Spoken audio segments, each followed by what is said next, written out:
So yeah, basically because of the lockdown, I thought that I'm gonna make some videos. So yeah, we start off with the first one, top 5 point guards this season. Um, it was pretty hard for me to do it because I really don't know how to really value a point guard. So what's more important, like the passing stuff or scoring?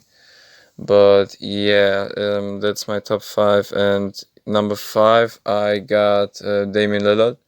So yeah, he would be way higher, but the Blazers played very bad in comparison to last season. So I put him in number five.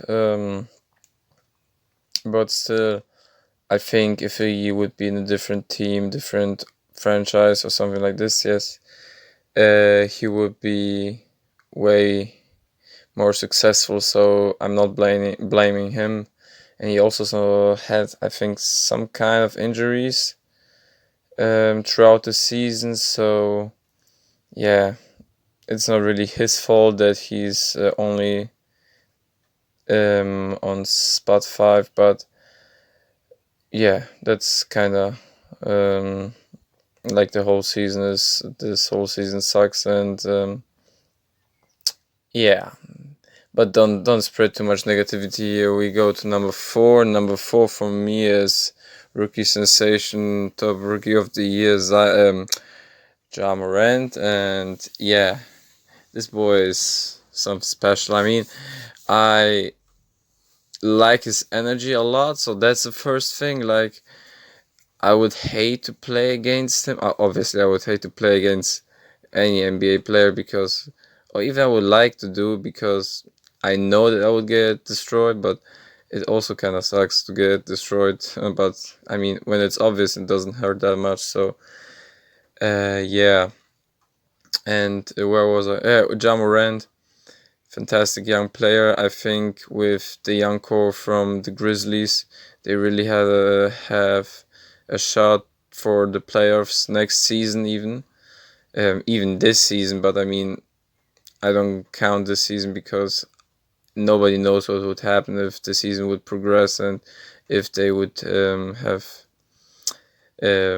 go to the playoffs. But I suggest they will next season, and most part of it is because of Ja Morant. I mean, he's just making the whole team, every player around him better, and his frame.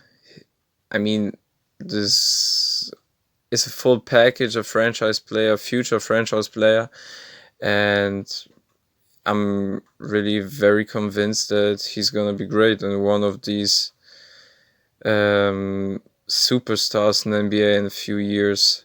So yeah, that's my number four. Number three, um, I don't know really, but Russell Westbrook. I mean, I didn't even had him in the top five at first, but then I thought about the last 2 months that he played, and I couldn't just leave him out because he really played very great and somehow even managed to be the best player in Houston. So I don't know what's happened to Harden, but for yeah, not even a short amount of time, even a long amount of time, he was the best player in Houston, and it was kind of crazy because I didn't thought it would happen.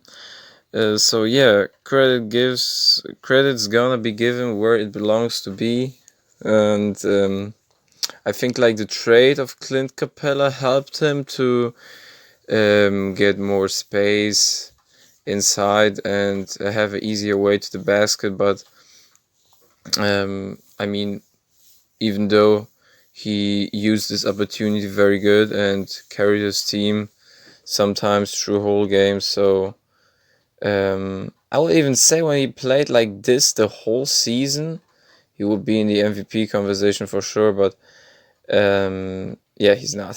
So number two, for me, Chris Paul. Okay, someone would say, "What the fuck? Why Chris Paul above Russell Westbrook?" But let me say, I just like this small edge that comes with it, that the Houston Rockets trade away Chris Paul because they think he's too old, like they can't with him, and then he carries the OKC Thunder to the playoffs, and for me even plays better than the Houston Rockets because they are a team and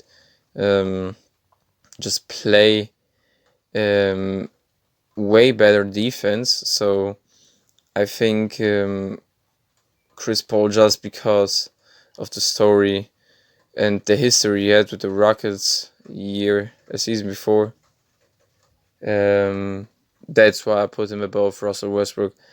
And number one for me was Kemba Walker, because Kemba Walker came into a franchise that was traumatized, I would say, of the person Kyrie Irving, and he lead this young core to a really good record. I think they are like before the lockdown, like third in the East, and that's very good. That's really good in comparison to how they played last year. So there's no drama, and they are still winning. So, and he is, for me, when I would have to choose a point guard for my team, I would definitely go with Kemba Walker at first. Obviously, I would go with Steph Curry when he would be available, but I don't count him because he was injured like almost the whole season. So, yeah, top 5 point guards NBA season 2020.